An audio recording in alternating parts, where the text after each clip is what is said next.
Assalamualaikum warahmatullahi wabarakatuh. Perkenalkan, semuanya, nama saya Irfan Nurdin Ibnu Mujad dengan NIM 2410606036. Di sini saya akan menjelaskan mengenai tugas dari praktikum pemrograman komputer modul 5 mengenai pembuatan UI atau Graphic User Interface dengan menggunakan dictionary TK Inter. Oke, untuk memulai videonya yang pertama kita di sini membutuhkan beberapa import ya teman-teman. Seperti yang pertama itu kita membutuhkan import TK Inter STK. Jadi kita mengimport dictionary TK Inter sebagai TK. Kemudian dari dictionary TK Inter atau from TK Inter kita mengimport TTK dan juga message box. Kemudian di sini juga kita memerlukan pandas. Jadi kita mengimport pandas SPD. Oke, langsung saja kita mulai ke videonya. Yang pertama itu di sini saya membuat sebuah jendela widget utama, yang mana nanti namanya itu adalah sistem pembayaran multi menu dengan ukuran dari si jendela utamanya itu sebesar 700 dikali 500 pixel. Setelah kita membuat jendela utama, langkah selanjutnya adalah membuat dictionary untuk daftar barang. Jadi saya membuat dictionary yang namanya itu adalah daftar underscore barang, di mana dictionary ini nantinya berisi mengenai menu dan juga harga. Jadi pasangan antara key value, di mana key-nya itu adalah minyak goreng, kemudian value-nya ini adalah harganya. Key-nya itu adalah nama menunya, misalkan ada minyak goreng, telur, indomie, air mineral, nugget, dan value-nya itu adalah si harganya ini. Jadi membuat dictionary untuk memudahkan pada saat pembuatan combo box-nya nanti untuk pembuatan entry di daftar menunya. Oke, selanjutnya setelah kita membuat dictionary, langkah selanjutnya kita membuat sebuah input user. Nah, kalau di dalam Tekinter itu kita membuat input usernya itu tidak bisa langsung manual kayak di biasanya, misalkan nama, kita membuat variabel nama terus kemudian input masukkan nama Anda, itu nggak bisa. Kita kalau mau membuat input itu kita harus menggunakan dua. Yang pertama kita menggunakan label, dan yang kedua menggunakan fungsi entry atau class entry, menggunakan class label dan juga entry. Nah, kelas label ini digunakan untuk memberikan nama dari si entry-nya itu. Misalkan yang ini adalah namanya itu adalah nama pelanggan. Maka kita menggunakan TK label dengan judul itu adalah nama pelanggan.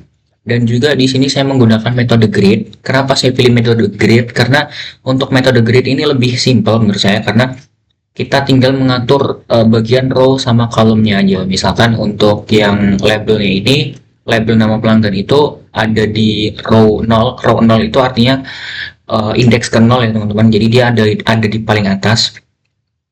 Kemudian untuk entry pelanggan ini dia nanti akan berada di kolom yang kolom pertama. Jadi ini indeks baris yang 0, kemudian kalau yang entry pelanggan ini masuknya nanti indeks yang kolom pertama. Semua entry itu sebenarnya kalau di dalam fungsi yang di dalam program saya ini, semua entry itu menggunakan kolom pertama, kolom 1. Kolom 0-nya itu untuk label nanti. Tiap-tiap labelnya tadi tiap-tiap label itu nanti yang membedakan hanyalah di bagian row-nya. Jadi itulah kenapa saya menggunakan grid, karena biar lebih simpel.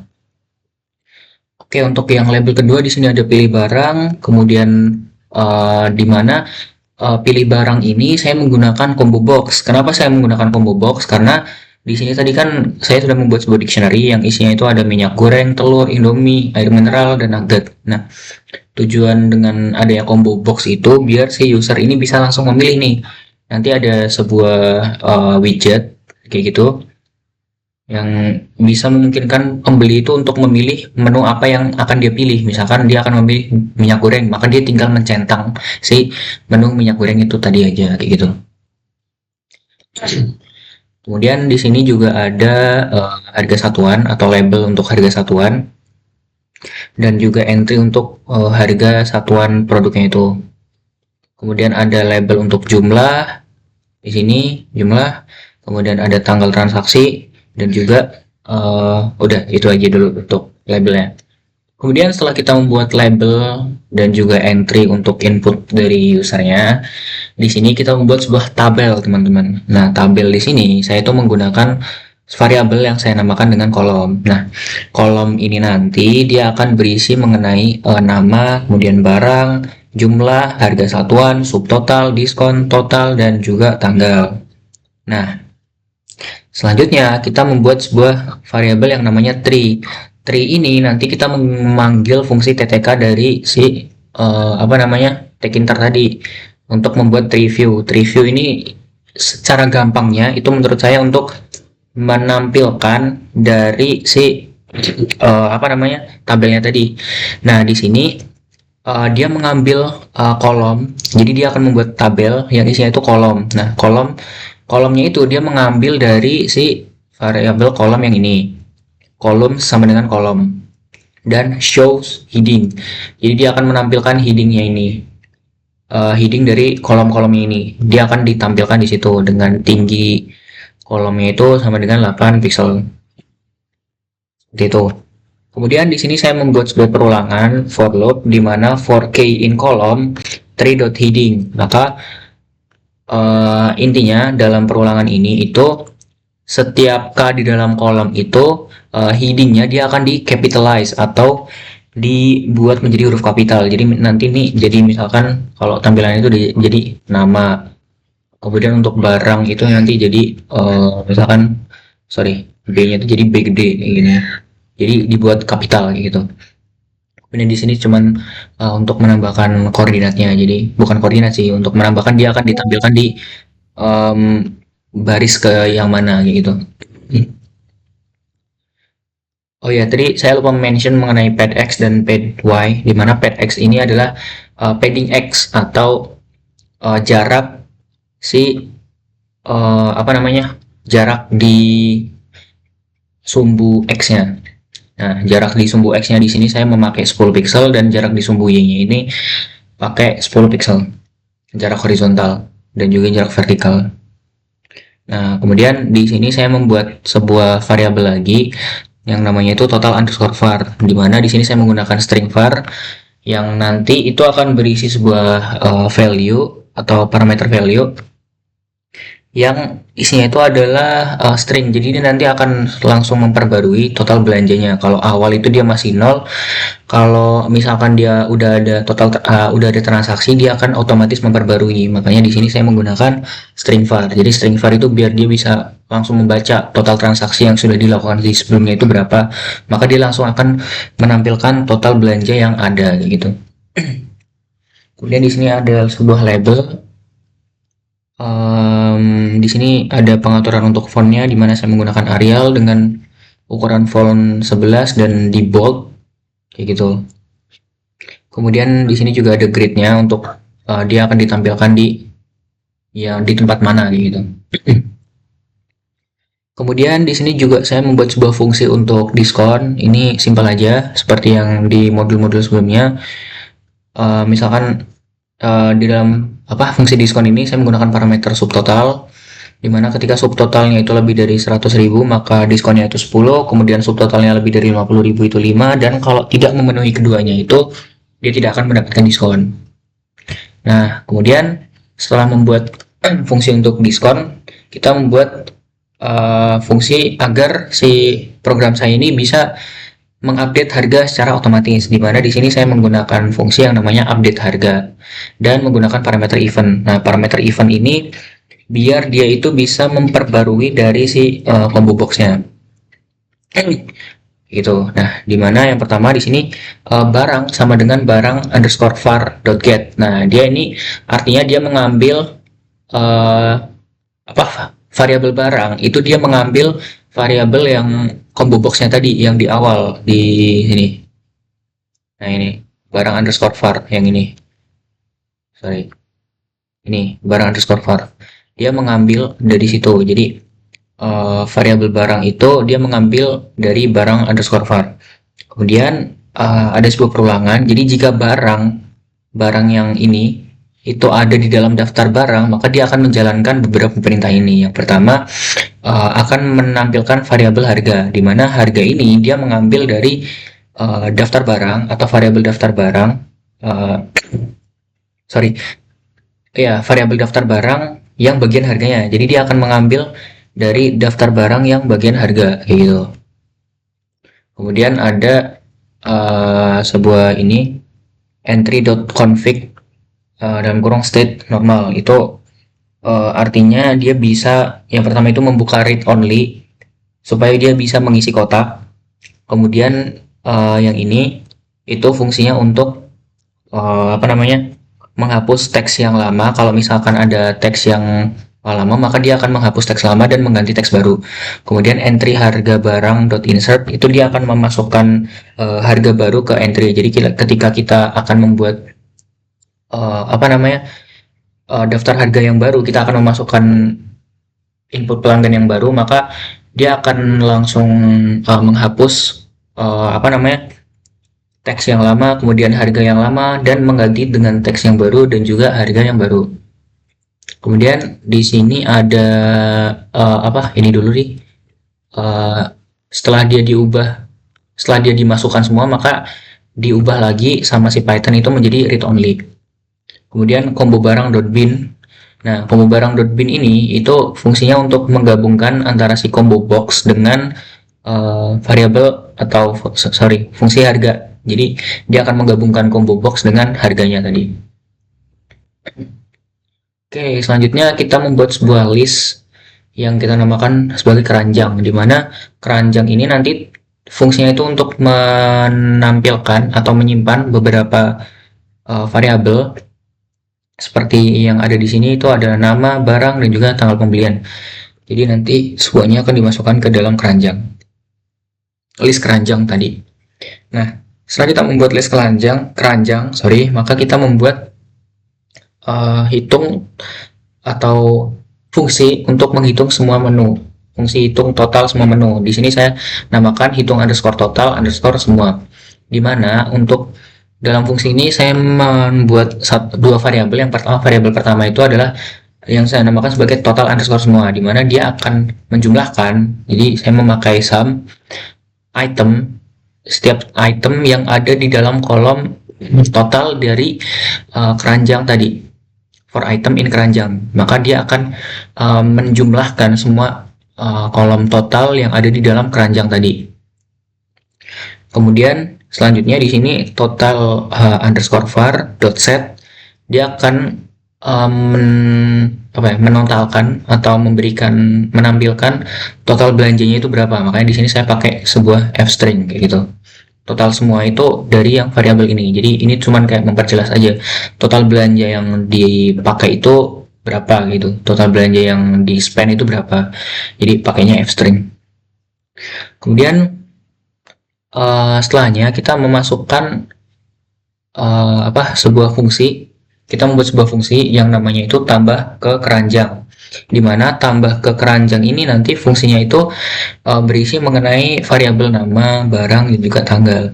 Karena kita sudah membuat entry dan juga label di awal, maka kita tinggal memanggil saja. Nah, manggilnya itu kalau di sini di Tekinter itu pakai yang namanya get ini. Jadi get ini fungsinya untuk memanggil entry dan juga label yang udah kita buat di awal yang ini. Ada nama, terus ada barang, ada tanggal, gitu. Nah, di sini juga saya membuat sebuah perulangan. Jika nama atau barang atau entry itu tidak ada, maka tidak ada itu maksudnya kosong gitu ya. Maka dia akan menampilkan string yang isinya itu peringatan, lengkapi semua kolom input. Nah, cara menampilkannya itu saya pakai message box dan juga show warning. Kemudian selanjutnya juga kalau misalkan entry jumlahnya itu tidak ada, maka dia juga akan menampilkan peringatan jumlah harus berupa angka, seperti itu.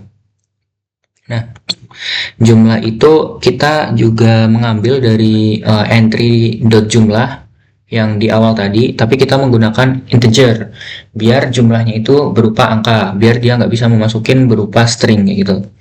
Kemudian harga itu kita ngambil dari daftar barang, kita ngambil barangnya. Kemudian subtotal. Nah, subtotal itu artinya itu harga dikalikan jumlah pembeliannya, harga barang dikalikan jumlah pembeliannya. Kemudian untuk diskon, itu diskon belanja yang sudah kita buat fungsinya di awal, kita masukkan parameter subtotal. Jadi yang ini tadi, kita untuk variabel diskon. Nah, untuk total akhirnya itu subtotal dikurangin, subtotal dikalikan diskon dibagi 100. Seperti itu. Kemudian di sini juga ada sebuah tree insert, di mana tree insert ini tujuannya itu adalah untuk membuat sebuah kolom kolom yang nanti itu isinya adalah nama, kemudian barang, jumlah, harga, subtotal, diskon, total, dan juga tanggal. Jadi ini adalah kolom untuk di bagian sini ini, bagian ini. Nah, ini dia dibuatnya itu pakai tree insert seperti itu. Nah, selanjutnya di sini juga karena tadi kita sudah membuat list keranjang, maka kita memasukkan variabel-variabelnya ini ke dalam keranjang. Maka kita pakai append, nama, barang, jumlah, harga, subtotal, diskon, dan juga total. Dan juga tanggal transaksi. Nah, selanjutnya di sini ada reset input. Nah, reset input ini sebenarnya tujuannya untuk mereset ketika kita sudah menambahkan input user dan kita akan menambahkan input yang baru. Jadi dia akan mereset dari awal. Jadi harga barangnya itu dia akan diubah jadi 0 dan kemudian apa namanya? Si harga ini yang jumlahnya itu juga dibuat jadi 0. Jadi semuanya tuh diubah ke posisi awal lah, normal gitu. Kemudian kita memanggil si fungsi hitung total semua untuk memasukkan si inputan yang baru itu ke dalam data frame-nya tadi. Nah, kemudian juga di sini kita membuat sebuah fungsi yang namanya itu simpan underscore Excel. Fungsinya untuk menyimpan ke dalam ke dalam format Excel, XLSX. Ada sebuah perulangan, jika tidak ada di dalam keranjang, maka dia akan menampilkan kosong, belum ada data yang bisa disimpan. Nah, selanjutnya kalau misalkan kondisi ini terpenuhi, maka dia akan membuat sebuah variabel yang data frame baru yang namanya itu adalah data underscore baru, di mana dia akan membuat data frame dari keranjang tadi. Nah, kalau misalkan dia sudah ada, di sini saya pakai try. Nah, kalau misalkan si data frame-nya itu sudah ada, maka dia akan membaca data frame yang lama yang namanya itu adalah df underscore lama. Jadi saya pakai sebuah sintaks, pakai pandas read underscore excel, dia akan membaca file Excel yang namanya itu transaksi pelanggan. Kemudian dia akan menampilkan si apa namanya ini apa data frame yang lama itu. Kemudian dia akan menambahkan juga data frame yang baru. Makanya di sini pakai concat ini. Kemudian kalau misalkan apa nggak ada atau filenya belum ada, filenya nggak ketemu, maka dia akan membuat sebuah data frame yang baru. Seperti itu.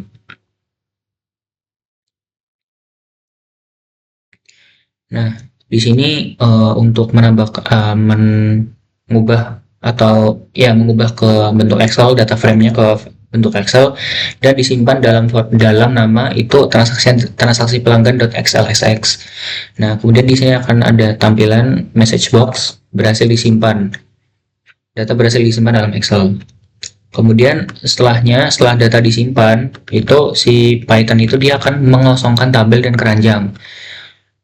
Makanya di sini saya pakai perulangan for row in tree.getChildren 3.delete. Jadi dia akan menghapus bagian barisnya tadi dan juga menghapus bagian keranjang belanjanya. Jadi semuanya diulang dari awal. Dan di sini saya menambahkan sebuah button di mana buttonnya itu adalah tambah keranjang dan juga simpan Excel, tambah menu dan juga simpan transaksi. Untuk tambah menu itu komennya dari tambah ke keranjang, kemudian simpan transaksi itu simpan ke Excel. Mungkin kita langsung run aja programnya. Sini nama pelanggannya misalkan kita input, sorry bukan yang ini, kita run aja misalkan yang ini.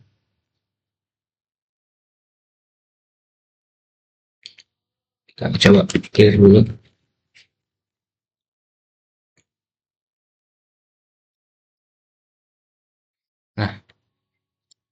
Misalkan nama pelanggannya adalah Budi.